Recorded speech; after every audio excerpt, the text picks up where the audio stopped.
Donc il y a quelques jours, il y a un papier qui est sorti sur Archive par Lemke, Oliver et Sundararajan, qui a énormément agité la communauté mathématique, notamment ceux qui travaillaient sur la théorie des nombres premiers. Et ce que suggère ce papier, en gros, il ne le prouve pas, ce qu'il suggère, c'est que les nombres premiers consécutifs ont tendance à ne pas avoir le même dernier chiffre.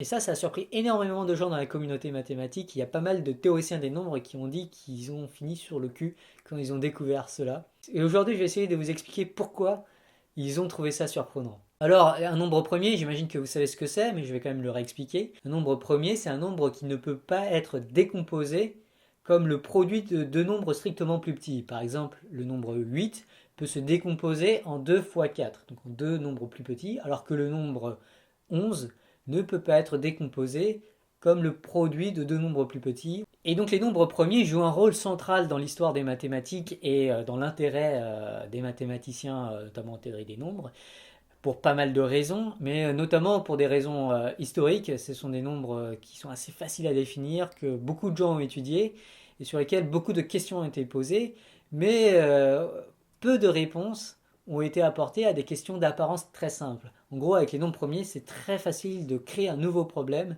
qui laissera scotcher, qui collera complètement toute la communauté mathématique pendant des décennies, voire des siècles, voire des millénaires. Par exemple, un des problèmes classiques des nombres premiers, c'est l'existence de nombres premiers jumeaux, qui remontent déjà à l'Antiquité. Le problème des nombres premiers jumeaux, ou plutôt la conjecture des nombres premiers jumeaux, ça dit qu'il existe un nombre infini de nombres premiers, tels que le nombre premier qui vient juste après vient seulement deux nombres après. Par exemple, les nombres 5 et 7 ne sont séparés que de 2, et ce sont tous les deux des nombres premiers, donc ils forment une paire de nombres premiers jumeaux. De la même façon, 17 et 19 sont des premiers jumeaux, ainsi que 37, 39, ainsi que 39 et 41 sans doute. Et donc ce problème il a été inventé sans doute par Pythagore, voire bien avant.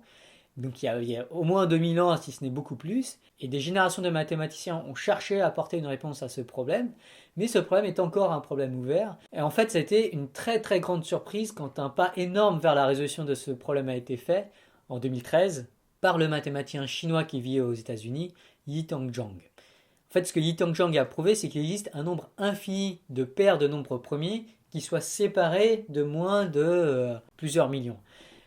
Donc ça peut paraître débile, voire complètement pas relié au nombre premier jumeau, mais avant ça, on n'avait aucune idée du nombre premier séparé par moins d'une quantité finie. Et donc ça, c'est la première fois de l'histoire qu'il y avait un résultat dans ce genre.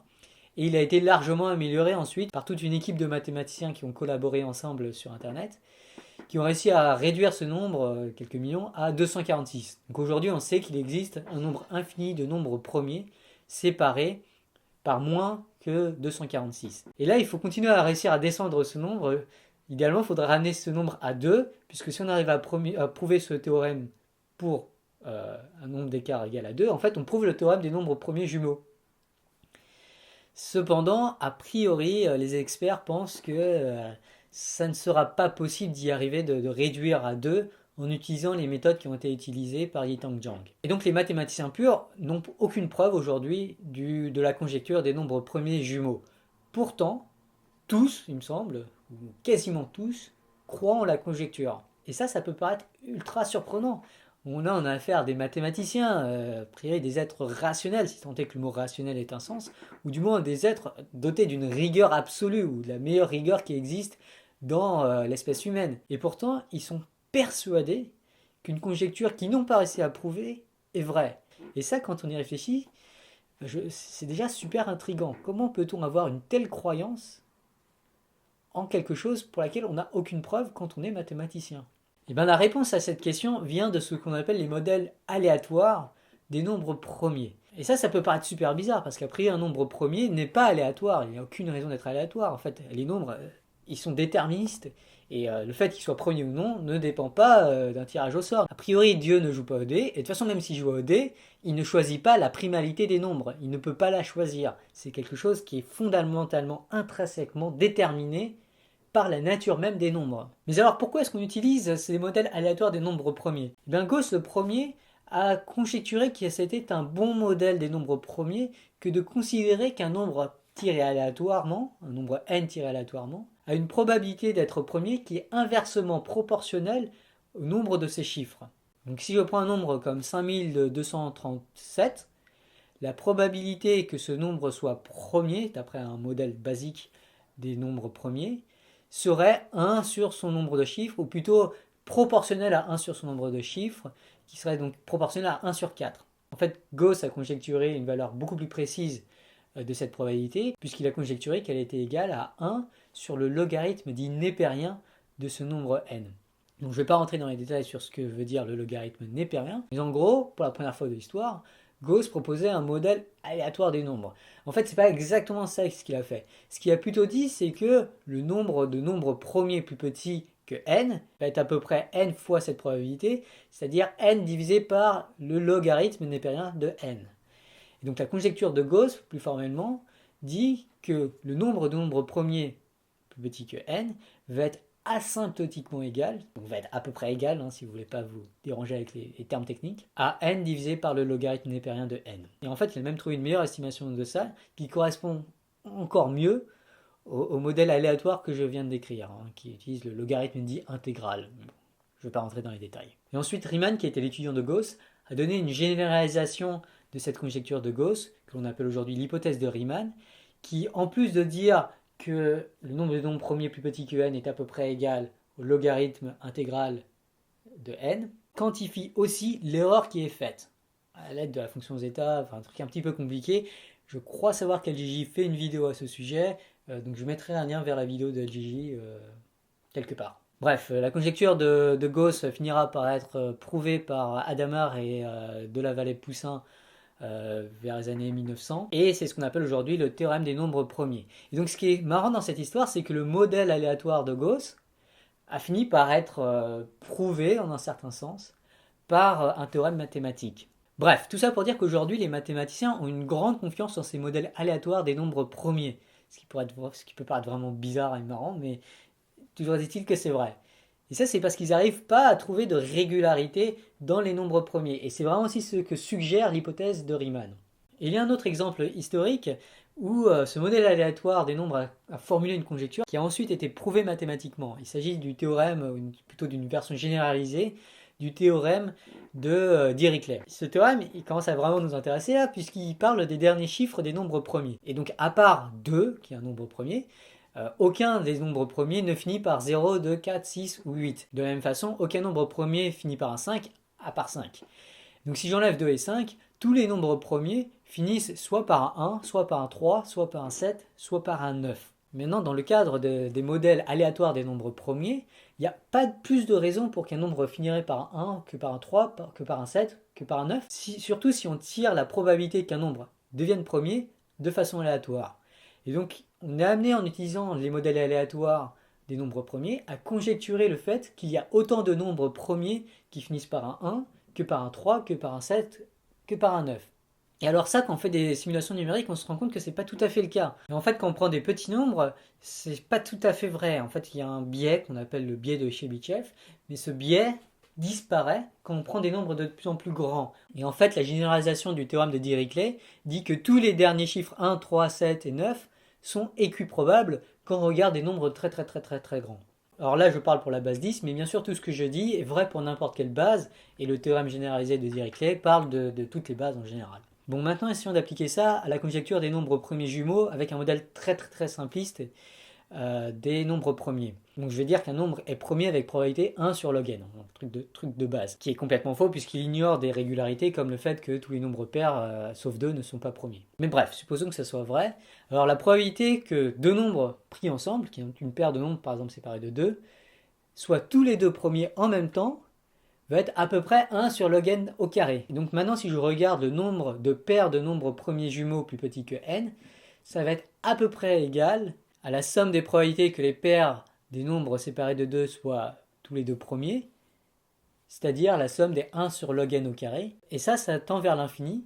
Et donc ce petit argument suggère qu'il existe un nombre infini de nombres premiers jumeaux. Et en fait ça, ou plutôt des modèles un petit peu plus sophistiqués que celui-là, est la raison principale pour laquelle les mathématiciens purs pensent qu'il existe un nombre infini de nombres premiers jumeaux. Et donc si on en arrive à remettre en cause ce modèle aléatoire des nombres premiers, eh ben, on va devoir remettre en cause aussi notre intuition, et que du coup, va peut-être falloir changer la façon dont on fait de la recherche sur les nombres premiers, notamment jumeaux.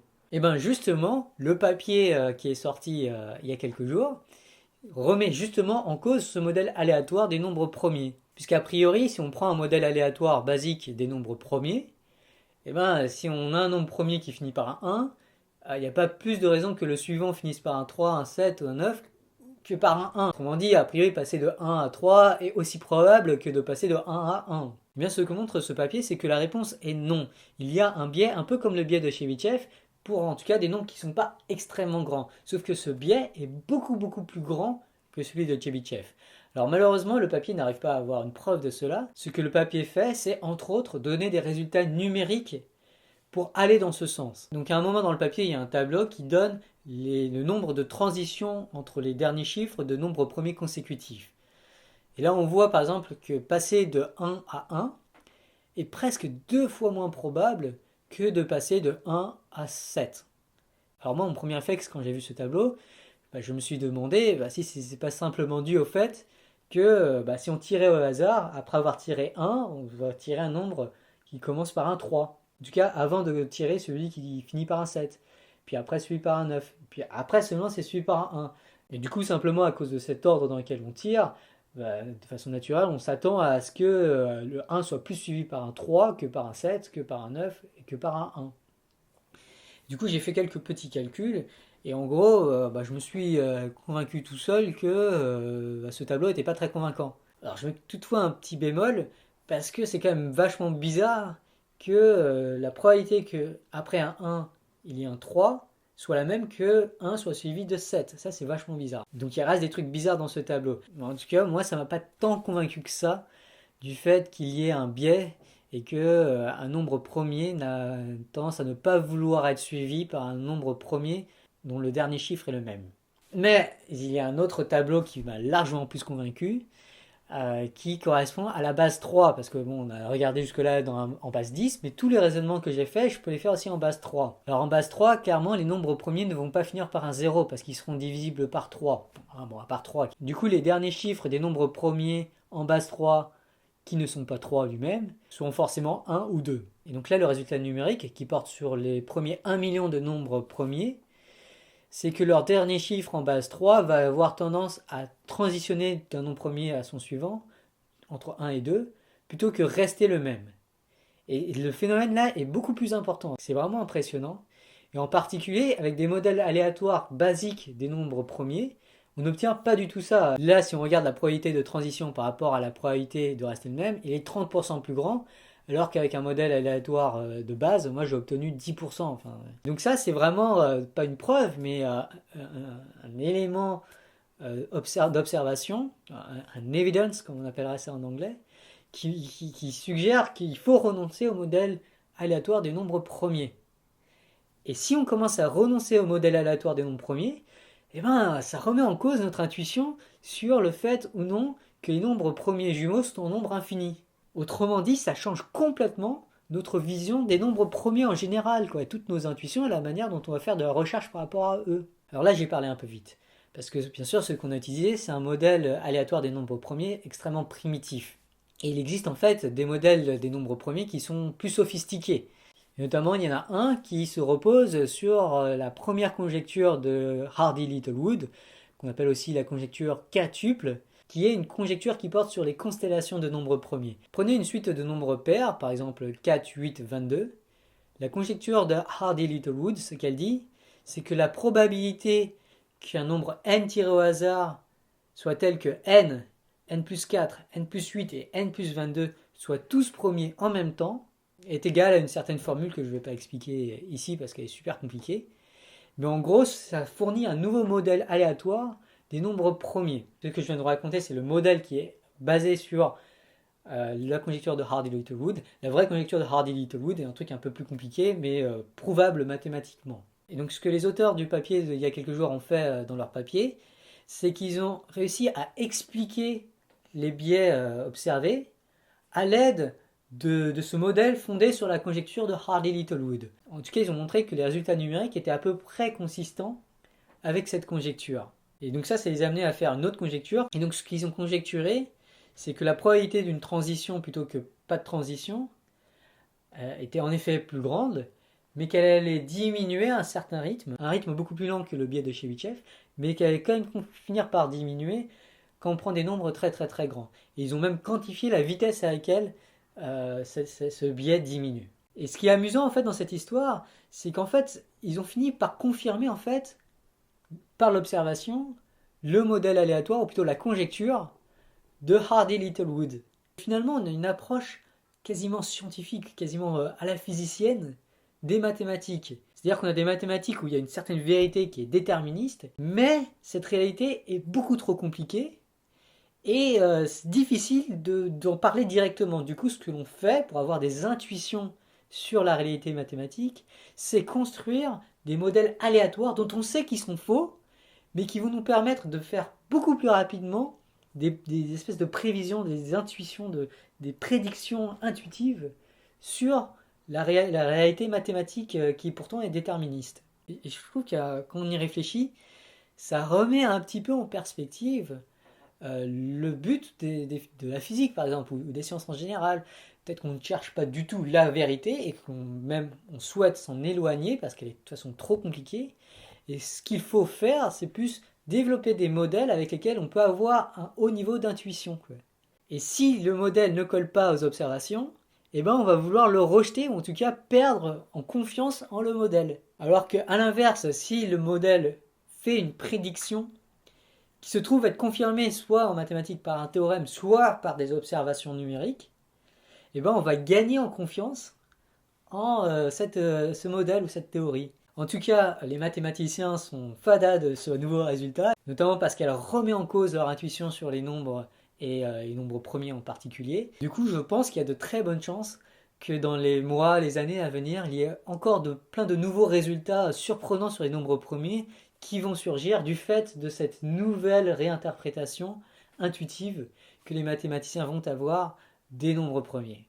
Et ça, c'est plutôt cool!